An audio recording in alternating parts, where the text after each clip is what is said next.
The Seventh-day Adventist Church has been married far too long. We've been married for 175 years. Somebody must be Martha. There is nothing wrong, ladies and gentlemen, with sitting at the feet of Jesus. You got to sit.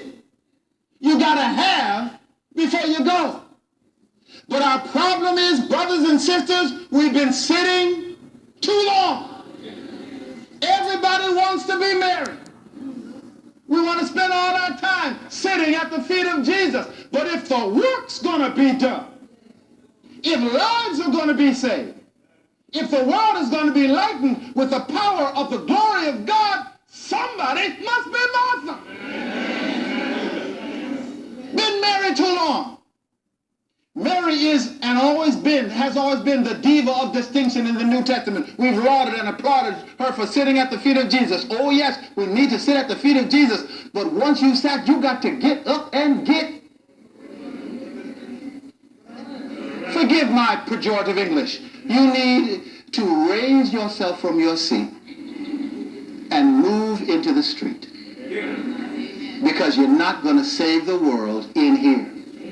If indeed all we do is come and sit and sing and pray and say, oh, how I love Jesus, while thousands are dying and going to Christless graves, we do ourselves and our God an egregious disservice. Look at the story. Look at the story. Mary is sitting, and Martha's running back and forth, back and forth, back and forth, back and forth. And every time she passes that living room,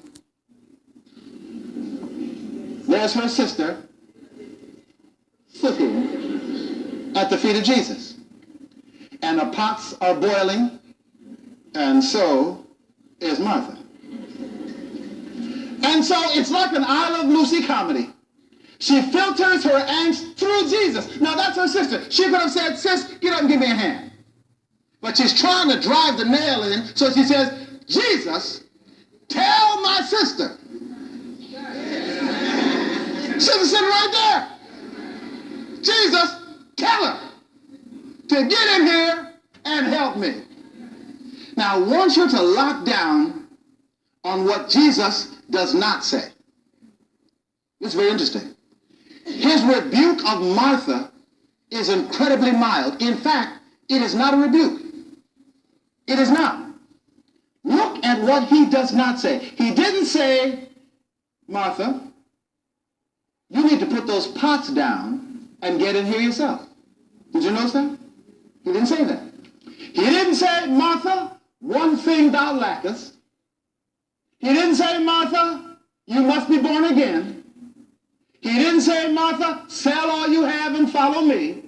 It was an incredibly mild rebuke. What Christ basically said was, Mary needs this. And for her, this is better. I'm not going to take it away from her. You see, Martha didn't need it because Martha already had a connection with Jesus. Martha was already strong-willed and firm in the faith. But Mary had been abused by her uncle and treated as dirt. And so Mary needed what Christ had to give. Mary needed what Martha already had. And so Mary had to stay at the feet of Jesus. Martha already had that. There's nothing wrong with serving people. There's nothing wrong with hustling pots and pans and making your house nice for people. First, you got to sit at the feet of Jesus. But after you've gotten what God has to give you, you got to get up and share it with the world. You got to set the table. We here in the Seventh-day Adventist Church are eating a 7-course gourmet meal, and the world is eating potato chips. And we got to tell them, Jesus saves.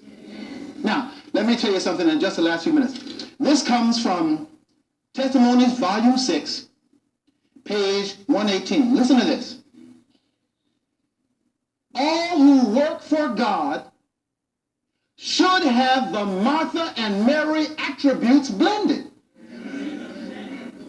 You got to have some Mary and some Martha.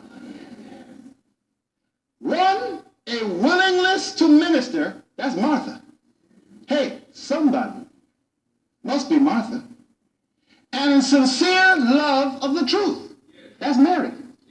You got to love the truth, then you got to be willing to take the truth. Mary and Martha blended together. Listen to this.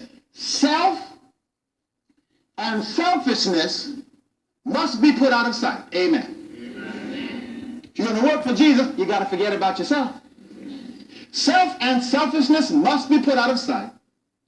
God calls for earnest woman workers, workers who are prudent, warm-hearted, tender, and true to principle. That's men and women. He calls for persevering women, that's Martha, who will take their minds from self and their personal conveniences and will center them on Christ. You see, everyone says it over and over and over again. There is no limit to the usefulness of one who, putting self aside, opens up their heart for Jesus and lives a life wholly dedicated to the Master. No limit to the one. When Danny started this thing back in 1984, listen, allow me this digression.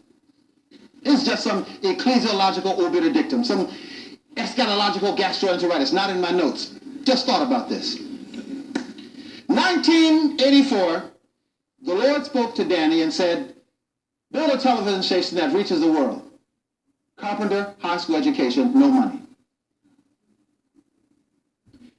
So you're either insane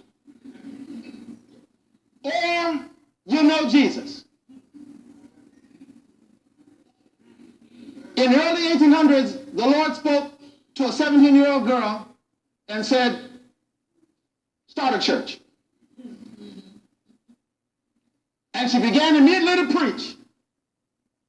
Insane or you know Jesus? Huh? You know, when I came to 3ABN, I had spent 30 years in New York. Pastored a 2,000-member church, worked in the conference office. Now I'm going to Townsendville, Illinois, where I can't even find on the map. And I walk in for a prayer and praise day. We start every day off Mollywood Table with prayer and praise. And Danny gets up and says, we're broke. And somebody says, glory to God.